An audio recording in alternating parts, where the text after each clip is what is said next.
going? This is Nick, researchteacher.com, at the Anti-TTIP and CETA protest in Warsaw. It's October 15th. Behind me you can see, I think it's like a fringe kind of communist or socialist fringe group that's protesting as well.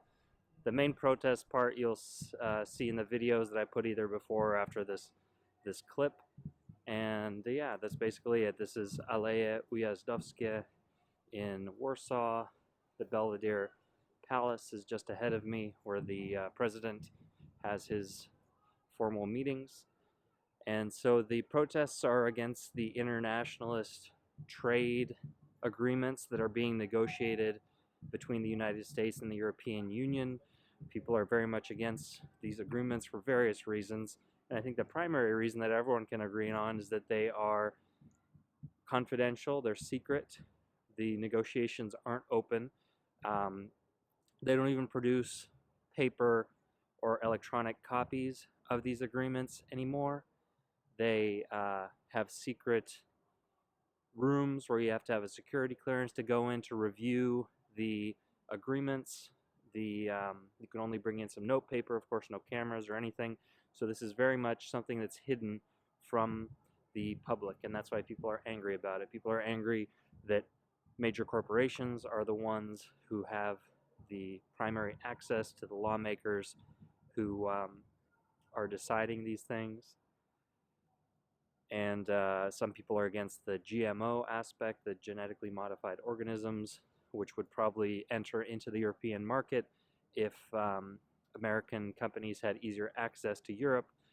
The whole thing is that the agreements are sold as something that's going to benefit everyone, and it's going to make millions of new jobs, and it's going to be, you know, a boon for both America and Europe. It'll liberalize the 1/3 of the global economy. But the reality is that these are things that will surely benefit major corporations. It'll make access to European markets easier. It won't necessarily create any new jobs. There are all kinds of economic projections that say that no, this won't be the benefit that it's made out to be. And of course, there's no way to even tell that for sure because it's all secret. So the anti-TTIP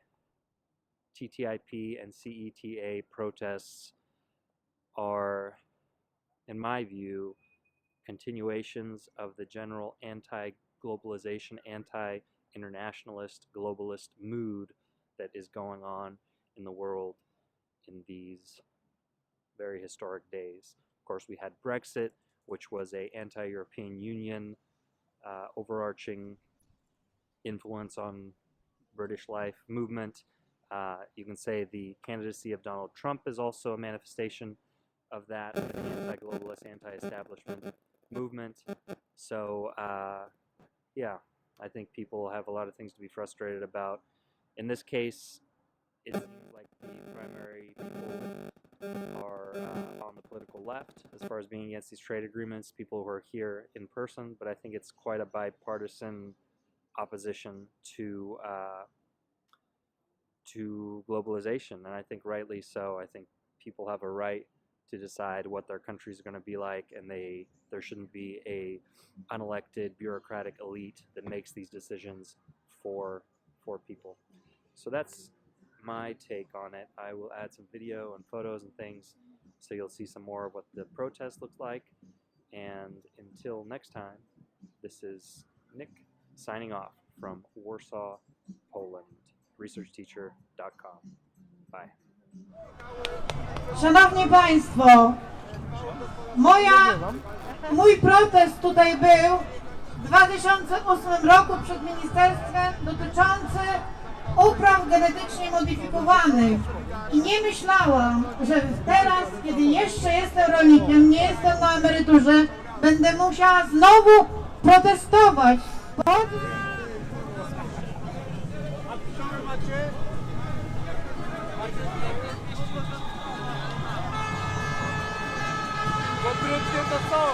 So here's one more view of the anti-TTIP, CETA international agreement protest, And I guess I'll just add one more little piece of information.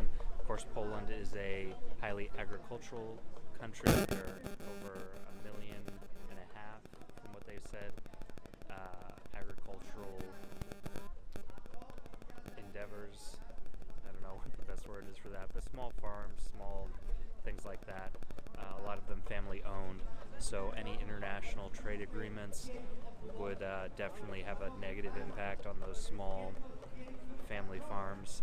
And a little thing they added that I didn't really think of or know of is the negative effects that NAFTA had on Mexico, which was also very destructive of those small farms and businesses. So in America, we think of it in the context of, yeah, NAFTA sucked all these jobs out of America into Mexico, and I'm sure Mexico benefited in a sense in that way, but it also negatively affected those small businesses in Mexico. So basically, these trade agreements, they benefit large corporations. Corporations are able to get sweetheart deals, to get access to foreign markets, and the little guy suffers, kind of like how when you have a Walmart popped into a neighborhood and all the family businesses get shut down. I know it's a complicated argument, you can't just simplify it completely, but I think, like I mentioned earlier, people have a reason to ask questions, to be frustrated, especially when these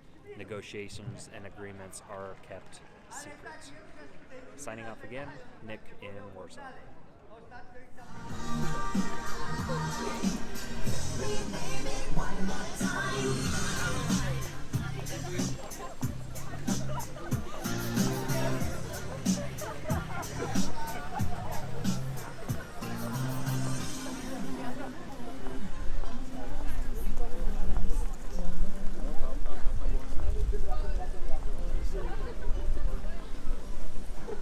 To jest właśnie kurwa ich logika.